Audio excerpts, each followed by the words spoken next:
Do you ever wonder if you're only living a fraction of the life that you could be living? So many of us feel that sense that we could be more than we are, that we could do more than what we're doing. But most of all, we know that it's possible to really feel alive and engaged every day, even though that might not be the experience that you're having. Unfortunately, too many of us eventually give up believing that there is something better out there for you. And as Thoreau put it, end up leading a life of quiet desperation. Well, I'm here to tell you, no matter who you are, that you're only living 1 millionth of the possibilities of who you could become. Just 1 millionth, meaning there are so many other possibilities of you. Now, if you already are completely fulfilled and happy with yourself and your life, there is no need to be curious and there is no need to explore those other possibilities of who you could become.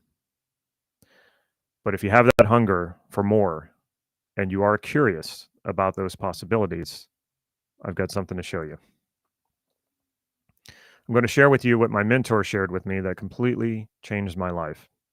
It's something I've already shared with hundreds of people who also have used it to transform their lives. And in fact, if you want to see who those people are, in this description below, if you're watching this on YouTube, and if you're watching it on Facebook, it's probably above the video. There's a link there. Click that link and you will see real people talking about their results with what I'm going to show you here.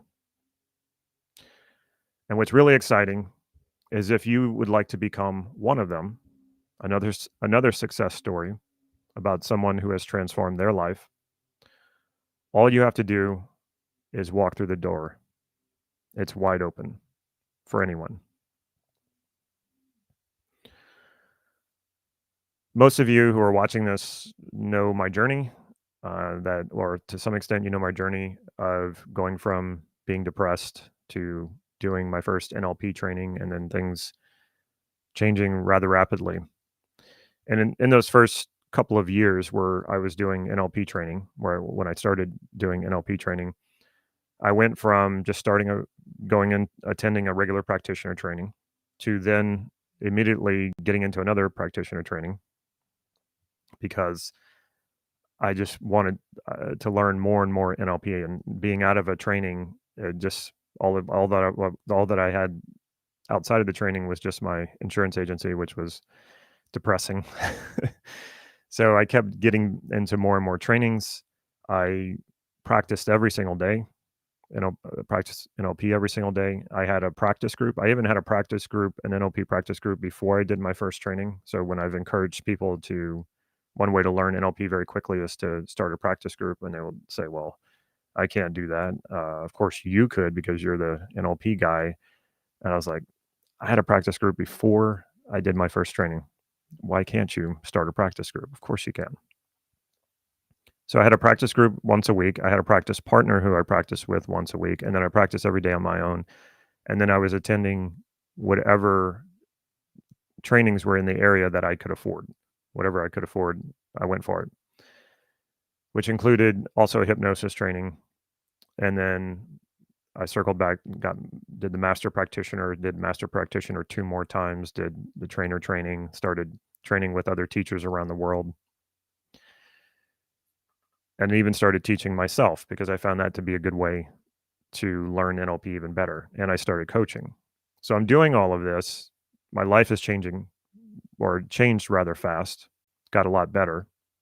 But I hit a plateau. And I didn't understand it because wasn't NLP supposed to sort of dissolve plateaus and open up possibilities? I got really stuck. And also I was stuck in my career. I didn't know quite what to do. I wanted to get out of the insurance business and I wanted to be a full-time NLP teacher. And I was stuck there too. Why would you come to one of my workshops when you could go to one of my teachers' workshops? And they say when the student is ready, the teacher arrives. And this was how I met Steve Andreas. I was facilitating a training for his wife, Connie Ray, and we hit it off really well.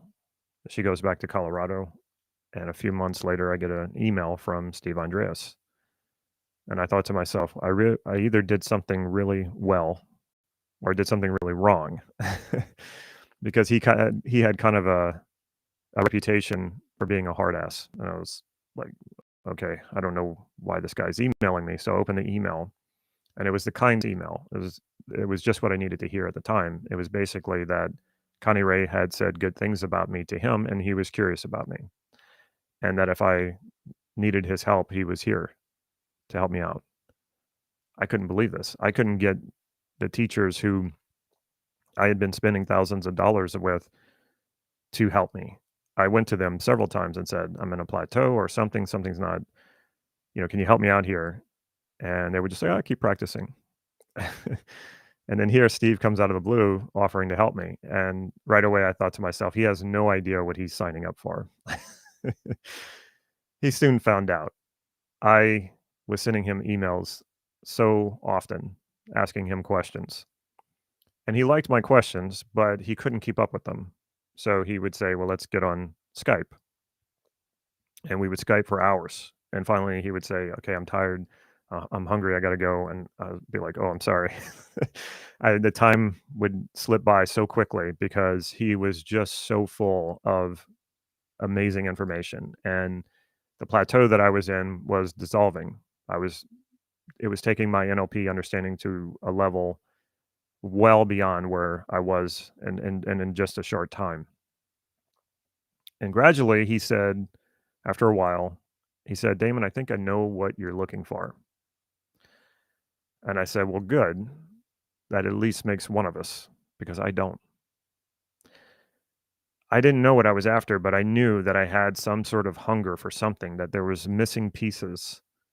And I just felt it. I knew that there was something to reach where eventually this would start to make more sense. My life would start to make more sense. And then I could start really tapping into my potential. And this is why I say so often for people when they say, "Well, I'm not sure what I want." And so they think that by waiting and not doing anything, that that's the best choice, to just sit there and wait until you have it, until it's all clear. It's like it almost never happens that way. You have to proceed. You have to move into the dark and the unknown, and it might be a little scary. I assure you it's not nearly as scary though as you think. As when you get out there, of course you're going to encounter unexpected things when you're doing things that are outside of your comfort zone, that are you're not familiar with. Of course it's going to feel unfamiliar and uncomfortable at times, but this is really what we need to do. And that's what I was doing. I was reaching out in the dark in all directions. And the more you do that, the more you do find the people who can teach you what you need to know. You will find the information you need to find. So not doing anything and saying, "Well, I'm not completely clear what I want," and as a result, waiting is not the answer. It only holds you back. You're not going to get any closer. You have to get out there and take action and do things. Talk to people, even write about it, take actions, get some way to get feedback coming back your way. If you do nothing, there's no feedback. You do something, you get feedback. Even if that feedback is telling you that that's something that you did is not the way. Good. You've eliminated one way. Try another. If you try 10 ways or 10 experiments or 10 attempts to hit something and you fail at all of them, you've just eliminated all of those ways. That means you're getting closer.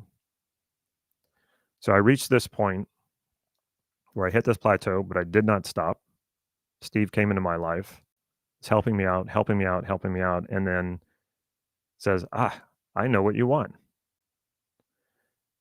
He said, "I think you want to learn the self-concept model. It's something I created. I think that's what you're really after. Here's the book he wrote, Transforming Yourself." He said, "Read it and let me know if you have any trouble. I'll help you through it if you do." And I went to work right away on that book. And when I had my first transformation, I emailed him and described it. He emailed me back and said, "You just made my day. You took what I gave you and you used it and it worked. And that is the highest compliment you can give me." And I knew right then that everything was going to change. Everything was going to change. And on top of it, nobody else was teaching it. And that's one of the things he said to me. He said, "Why don't you keep learning this, get really good at it, and make it your own and teach it?" And this was exactly what I was looking for because nobody else was teaching it. This is not something that somebody would instead go to one of my teachers and learn from. Steve was retired. They weren't going to go to Steve to learn it. I could make this my own, learn it, and be the only one teaching it and be the only person endorsed by Steve to teach it. But it was so big and so powerful when I started tapping into it, the possibilities of it and experiencing the transformations, that I actually told Steve, "I don't know if I can do that." And he was like, "Well, why?" You know it works. You know it really well. You're getting better at it. And it was the strangest thing. This is everything that I was looking for. I broke out of the plateau, something unique that I could teach that no one else was teaching, and it seemed too big. I got exactly what I wanted, and I wasn't sure if I could handle it. So I said, "Okay, Steve, let me work with it some more. Let me even see if I can facilitate it with other people like my clients, and I'll get back to you." After a few months of doing it and working with other people and seeing them transform by moving them through this process, I realized, I went back to Steve and I said, "I can't not teach this now. It's too important." And he said, "Go for it." And my journey continued. That was about 8 years ago, 9 years ago. That was like 9 years ago. And the rabbit hole has not ended. It just keeps going deeper. In a nutshell, as brief as I can make it, what the self concept model is, it's a way of modeling how you're creating your sense of self. Your self concept is too big of a generalization to try to change head on. And that's mostly what we're trying to do in most personal development exercises, trying to change ourselves. And you've probably had that experience as well, where you decided, "I'm just going to change. I'm going to become a new me. I'm going to become the best version of myself." And you think about the different ways that you're going to go about doing that. And then day one, you're excited about it. You're motivated. You're like, "Yeah, I'm going to change. I'm changing." Day two, it's like, "Okay, things are going well." Day three, it's starting to get a little hard here. I feel myself slipping back into old ways. And by the end of the week, the tendency is it's too hard to fight ourselves, to fight our inclinations, our habits, and we just kind of slip back into the old ways. So much for change. The other thing that we do is we try to go at meaning directly, or we try to go at our self-esteem directly. You can't do that. You can't change those meanings without changing the internal structures. And that's what Steve realized with the self-concept model. What he The inspiration for the self-concept model is the swish pattern, which I taught in an earlier live. I've done multiple videos on. It's a very important process. The reason being, it is such a simple and easy to use process. But more than that, it's a piece of identity work. When Steve was working with that process, he realized that it was a piece of identity work. And it was quick and fast. And he knew that there had to be more to this. When you switch that ideal image of yourself, and it's an ideal image where you're not doing any particular behavior and you're not in any particular context, that generalizes through every area of your life. That's why we you don't put you don't impose that content of behavior and context on it.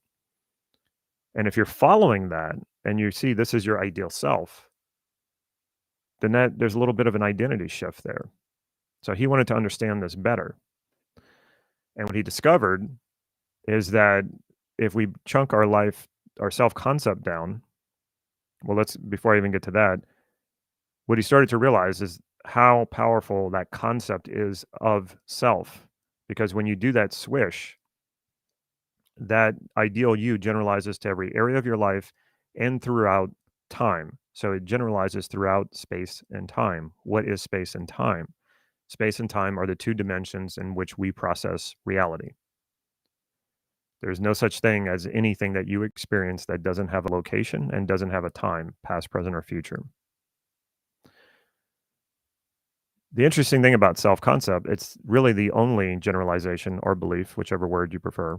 It's the only generalization that does transcend space and time. If you think about the beliefs that you had when you were a kid, they're not the same as they are now. We tend to think, that we are our beliefs, but our beliefs change. But what hasn't changed is that felt sense of self that you've always had, that you've always known from your earliest memories. It's always been there, just that felt sense of being. So much so that when we think of ourselves when we were younger, even though we don't have the same beliefs as we had back then, we don't have the same bodies we had back then. Obviously, you are a different body than when you were, say, 3 years old or 4 years old, 5 years old. Even 7 years ago, you are completely a different body now than you were 7 years ago. Your body has shed all of its cells and renewed them every 7 years. So you're not the same body, you're not the same beliefs. But when you think of yourself many years ago, you still will say, when I was 3 years old. You don't say when he was 3 years old or when she was 3 years old. And even into the future, you say, I could say when I'm going to Norway at the end of the month. So when I go to Norway at the end of the month, uh, I'm projecting myself into the future, and the future me doesn't even exist yet. So I'm projecting that sense of self into the future. It transcends space because no matter where we go, we still have that same felt sense of self. When I do travel and go to different countries, I don't that felt sense of self does not change. When you go into the next room in your home, you're still that same felt sense of self. So you carry that with you wherever you go. So what would happen then if you change at that level, the level of self-concept? That change shows up everywhere. It generalizes throughout your entire life through space and time. It's not a temporary change. So like if a person has a phobia and I work with that person and they overcome the phobia, that's just a change in that particular area of their life. How often is a person experiencing a phobia when you think about the context of their entire life? Not very much. It's only when the stimulus is there, the phobic stimulus is there to trigger the phobia. Or maybe if they think about it long enough, maybe they can trigger the phobia. So it's a change that is isolated to just that one stimulus. But when you change at the identity level, no matter where in time and space you go, that change goes with you. It generalizes with you. And that's why this model is so powerful. Because it'll make changes that you didn't even know needed to be changed, or this will often happen when you do a transformation. You'll see changes in other areas of your life and you're like, wow, I wasn't even focused on that. But because that change generalizes through space and time, you get other changes that you weren't even expecting. So we have to go to the level, we have to go to smaller generalizations we call qualities, aspects of who you are. And if we go lower than that, you'll see that we have experiences. And you'll see this on the thumbnail. We start at the level of experience. And I talked a lot about yesterday how your experience is subjective. The fact that there is a beginning, a middle, and an end to your experiences tells you right there that it's subjective, because there is no such thing as a beginning and a middle and an end that has actually occurred in your life. You have just been one stream of consciousness. So in order to make sense and meaning of our lives, we divide up our lives based on experiences. And when those experiences are identified with, where I think, okay, this experience says something about who I am, that's where we start to develop that sense of self. So when you generalize a group of experiences that have something to do with you, it becomes a quality of who you are. So if I have a bunch of happy experiences and I say, oh, these are all experiences of me being happy, and I put that into one category, one bucket, that turns into a generalization about my life and who I am. I can say, based on this, the generalization I make is that I'm a happy person. Now, of course, this can go the other direction. I can generalize my unhappy experiences and come to the conclusion that I'm an unhappy person. And I can also go somewhere in between, what we call an ambiguous quality, where I can say, well, sometimes I'm happy and sometimes I'm not. So it's ambiguous.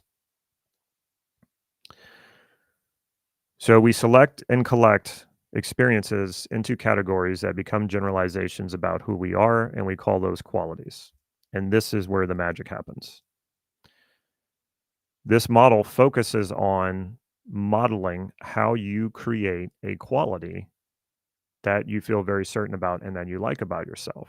And this is really important because when your behavior aligns with what you value, a value of yours, this is what creates self-esteem and confidence. And this is where people go wrong a lot of times. They try to go from the top down. They try to generate self-esteem. Just like, let me just sit here and feel good about myself. Let me say a bunch of affirmations. And that doesn't work because you have to work on it from the level of the quality. If you're not living your values, you are going to not have that self-esteem and confidence that you want.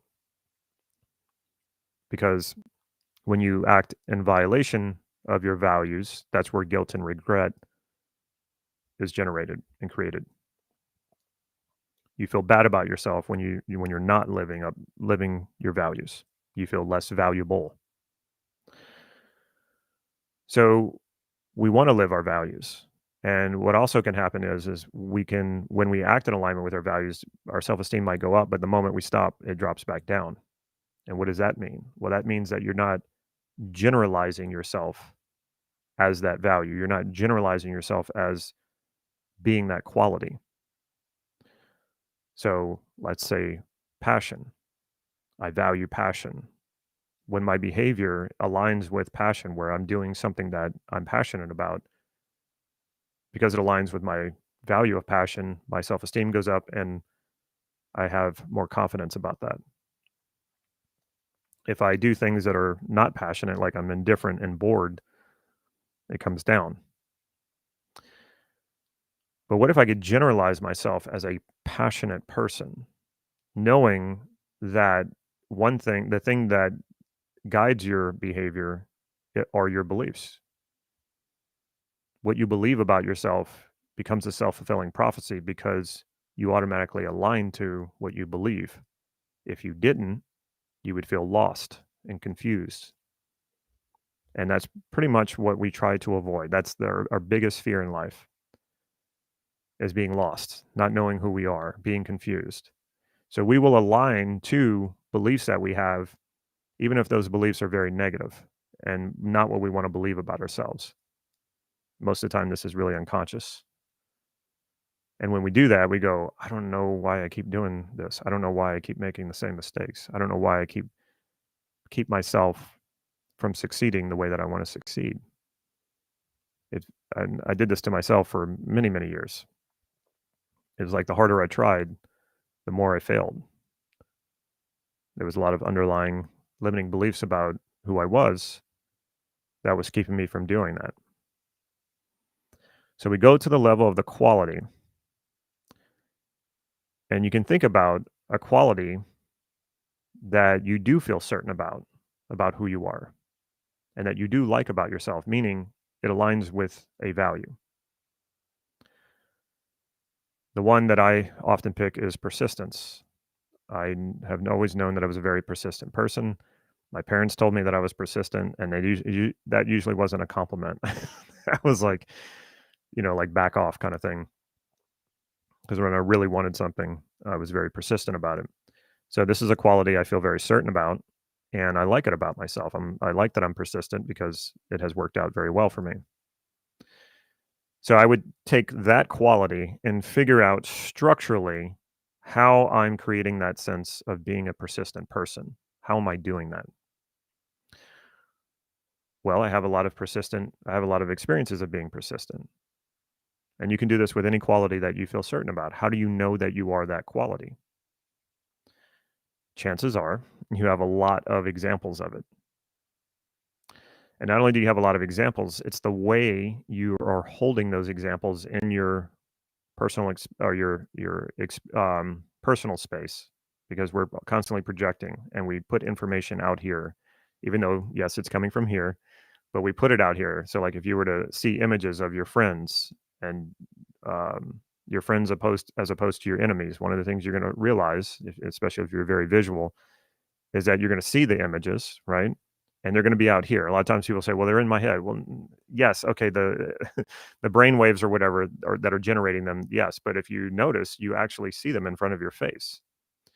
And what you'll probably also notice if you start thinking about people who are not your friends, you'll find that they're in a different location here or somewhere here. Why? Because that's how we organize information. We need to know what's the difference. Another example, this was an interesting experiment that I tried a few times in my NLP group, was to take something that a person, say, what the person did this morning, and then take something that the person could have done this morning, which was in character for them to do, but they did not. And then find out how they were structuring both sets of information, because you have a way of in your mind structuring information that actually did happen versus something that has not happened. If you weren't able to do that structurally, you would get really confused. If you, just a thought would confuse you, you might think that whatever you thought might have actually happened. So you have a way of distinguishing reality from things that have not happened. And once we can map that structure, then we can map across that structure to the thing that the person did not do but could have done. And it was really interesting. If you do that enough and you have to really fine tune it, I would then ask the person, what did they do this morning? And they would actually get confused. They would have a hard time knowing the difference between what they actually did and what they didn't do. Now, I didn't want to take that too far because I don't really I don't want the person to be delusional. So we put everything back. So what we can do from this model that Steve gave us is we can take a quality that you feel very strong, very certain about, and that you like about yourself, and we can elicit that structure of how you're holding that information in place, just the structure. And then we can go find the content of or examples of all of the beliefs that you want to believe about yourself, of all the qualities that you would like to have about yourself. And we can take that raw data of information and map that into the structure of a certain and solid quality for you. And suddenly, that quality will feel just as certain and solid and real to you. And it's based on actual lived experience. So we're not faking anything. What would be the result of that? That you would then, that would become a self fulfilling prophecy guiding your behavior. So if you believed yourself to be a failure and you believed you were not a successful person, you could take a quality that you do feel certain about that's positive, elicit that structure, and then take even the smallest experiences of you succeeding at anything and take that information and map it into the structure of you feeling certain and solid about this and flip this belief going from I'm a failure to I am a success. What do you think that would do for a person if they went from believing that they were a failure to believing that they were a success? And the information they were basing that on was actual true information that of experiences that happened in their life. Do you think anything would change? Yeah. Absolutely, it would change. And it's not just like, oh, positive thinking. No, it's you are now have the information in front of you of how to be successful, and that stays in your eyesight or in your mind fresh right in front of you. even when you're not conscious of it, even better when you're not conscious of it. And that is what guides your behavior. So instead of just from a swish pattern, an ideal image of yourself guiding your behavior toward being your ideal self, you can go individually to each quality that you value and transform it into a certain and solid quality. This will absolutely change your life. It has changed mine. I took it a step further. I started eliciting my highest values and then taking those values and going straight to them to transform them into certain and solid qualities. And I did that. It took me probably about a month. Once I finished working on all of my highest values and transforming them into certain and solid qualities, life was never the same again. It took off about 100 miles an hour and it hasn't slowed down. And that was about 8 years ago. So here's the thing. I know a lot of people are struggling. A lot of people are unhappy or unfulfilled, or you're just not living up to your potential. You can feel it. It doesn't feel good. We suffer when we don't live up to our potential. What I want you to know is that you don't need any new experiences. You have all of that raw data inside of you right now to be that person that you value, to have all of the qualities that you value and feel certain and solid about those. It's just a matter of coding and organizing the information. Coding and organizing that information into a structure that makes it feel certain and it keeps it in front of you or keeps it close to you so that you refer to it.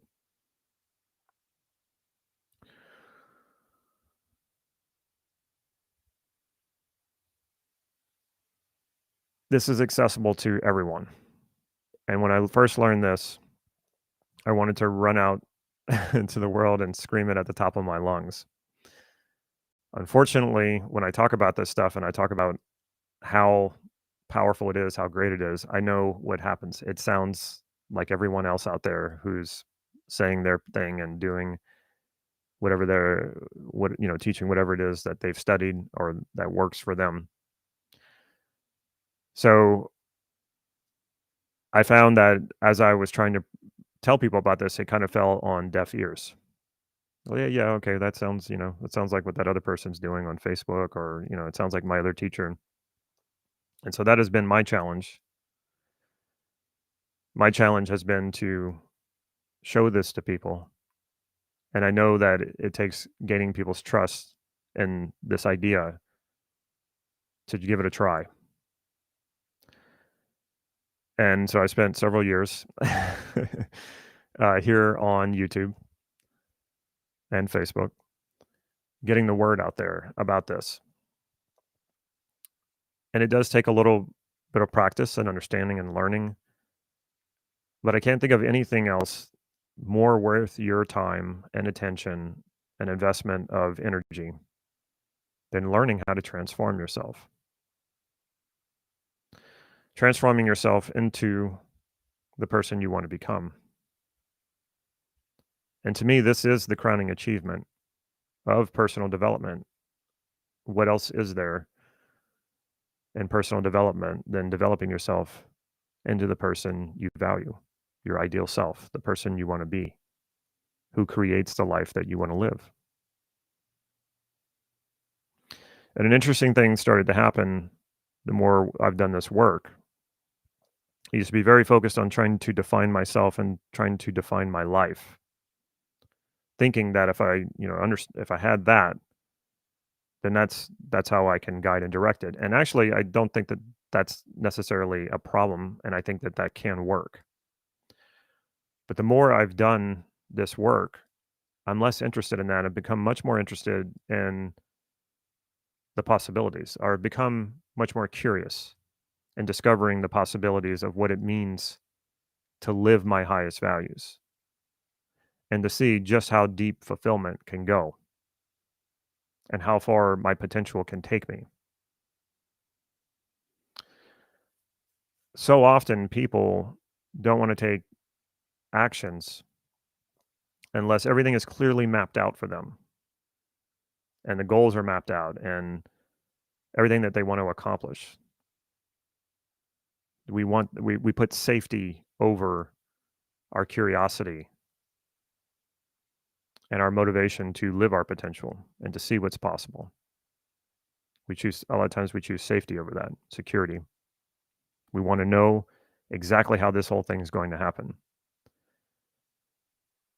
And what I want you to know is that if you could even do that, life would be very boring.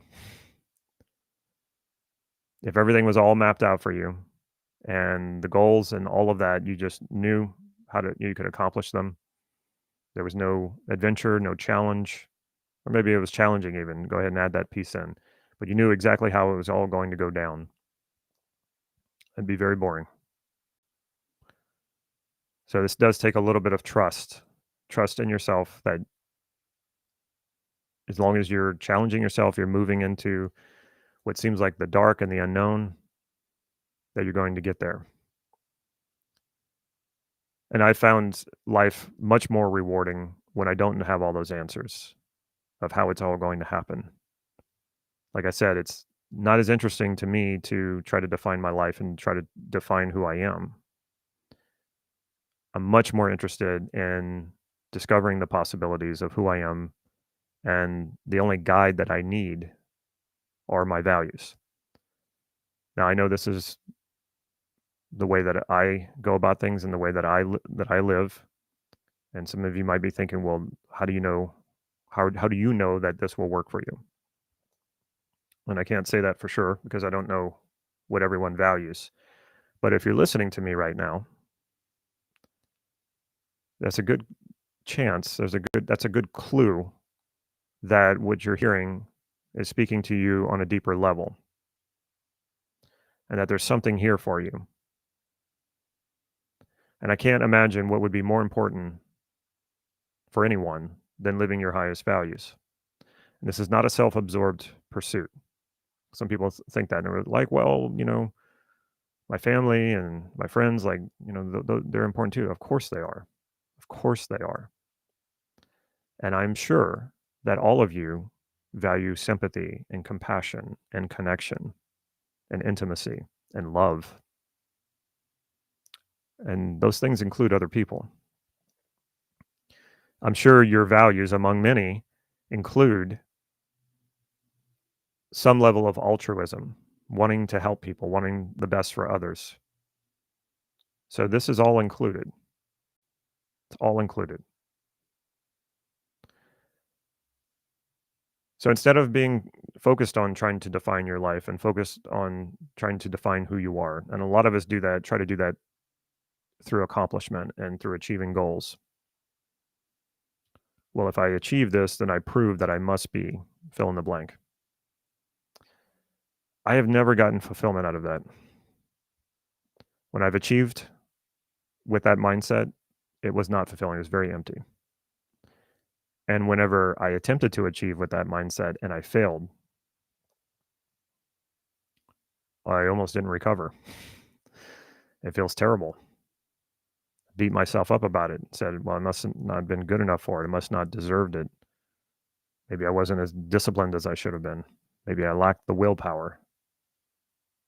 I'm so glad now that I don't trouble myself with that type of thinking, because it's completely unnecessary. It's counterproductive. It doesn't help you. I know a lot of people do that. Whenever they don't succeed at something, they beat themselves up about it. It's just feedback. But without understanding what your highest values are and living them as qualities of who you are, it's so easy to fall into that type of thinking. And that type of thinking is what will keep you from moving forward, from taking action, from testing yourself, challenging yourself. But when you can live life not doubting who you are, not doubting your worth or your value, you become unstoppable because you know you can fail and you'll be fine. It won't take away your fulfillment. It won't take away who you are. It won't take away your worth or your value. Those things aren't real anyway.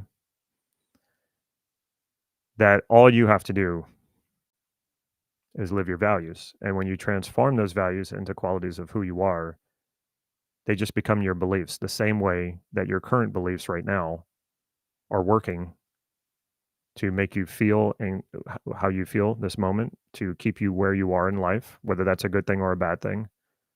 You're not having to practice those beliefs. They're just there. They're what we would call natural. You can change those beliefs into the beliefs of believing you are the values that you value most highly. And then you don't need to practice that because those beliefs then function the same way that all of your beliefs are functioning right now, automatically, guiding your behavior into deeper and deeper levels and more confidence in being that quality.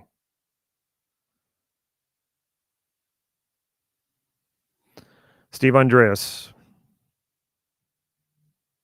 his self concept model makes transformation accessible to everyone.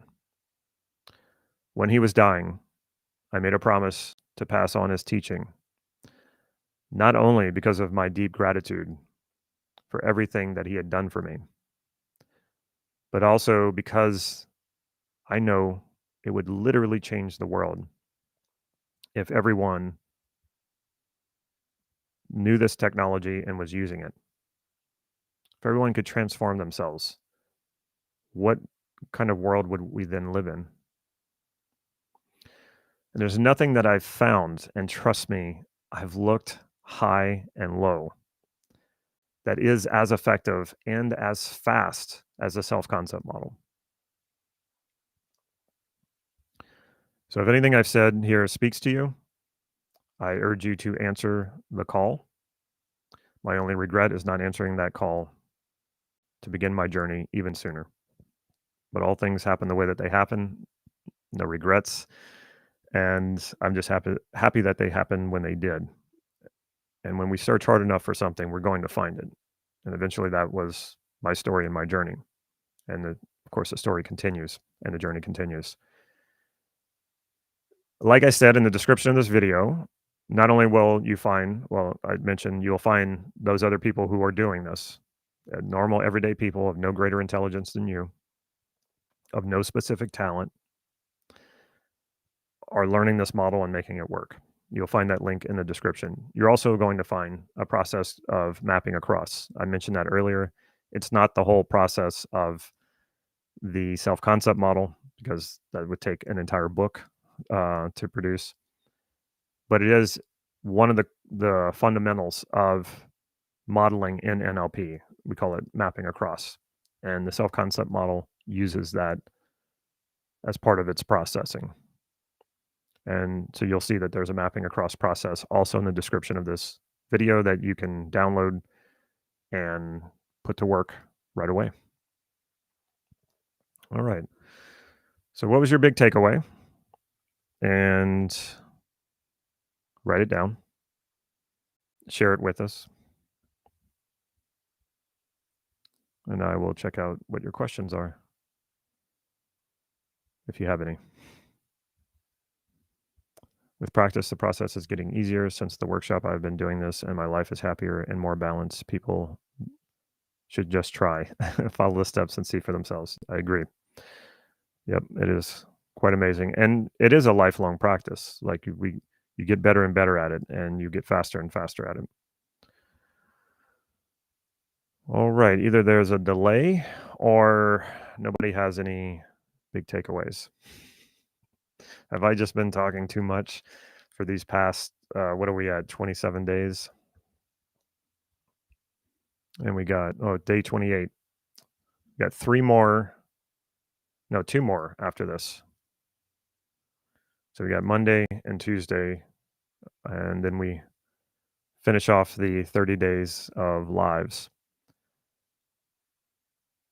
Do you want more lives after the 30 days?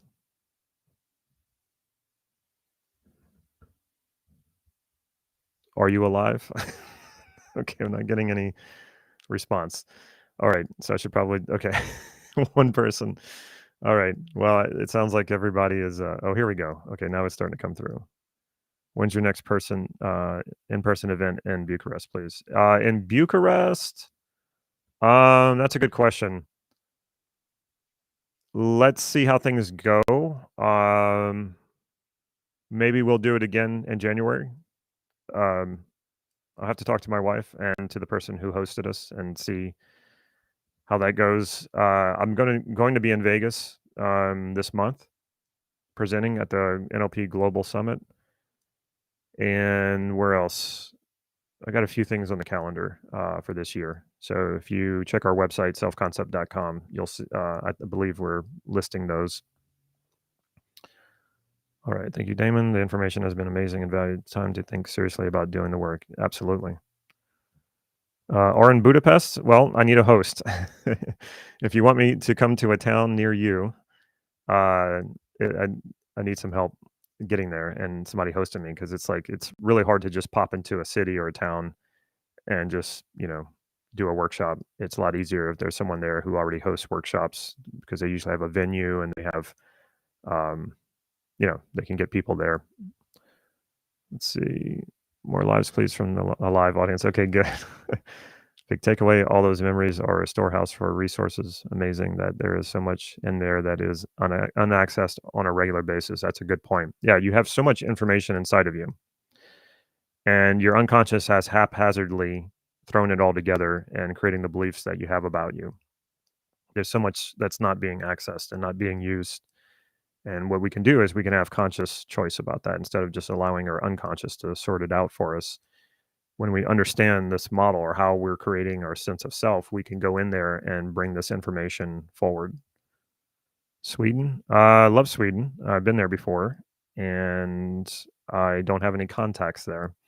So you'd have to help me out a little bit, or you'd have to connect me with usually NLP or hypnosis institutes, or the best place to go. We're talking about the entire world, so I don't have the reason why Bucharest worked is because I have a second home in Romania, and that's where my wife is from, and I also have a contact in Bucharest who puts on trainings. So it just makes it so much easier for things to come together when you have those connections. So if you want me to come to your country, if you want me to come to your state, I love to travel. I love to teach this. I love to teach it in person. It's my preferred way to do these things. So yeah, you can reach out to me. You can email me, damon@selfconcept.com, or you can do support@selfconcept.com, and we can start that conversation. Let's see. Learning the self-concept model, how long is the training? 3 to 4 days. There's depends on how I prefer 4 days, but we can do it in 3. Steven says, and it's weird how once you organize a quality, how you start remembering stuff you hadn't thought of in decades. Yes, definitely. Stay with me and host at my house. Okay, well, we can talk. um, yeah, reach out to us, either support@selfconcept.com or damon@selfconcept.com, and we can certainly get that conversation started. Australia, I'd love to. It's been years since I've been to Australia. Really like Melbourne and Brisbane. I haven't been anywhere else. Again, it's one of those situations, if you have a contact or someone who can host, it just makes things more doable. Maria says, thank you. I'm motivated to start with the self-concept work. Great.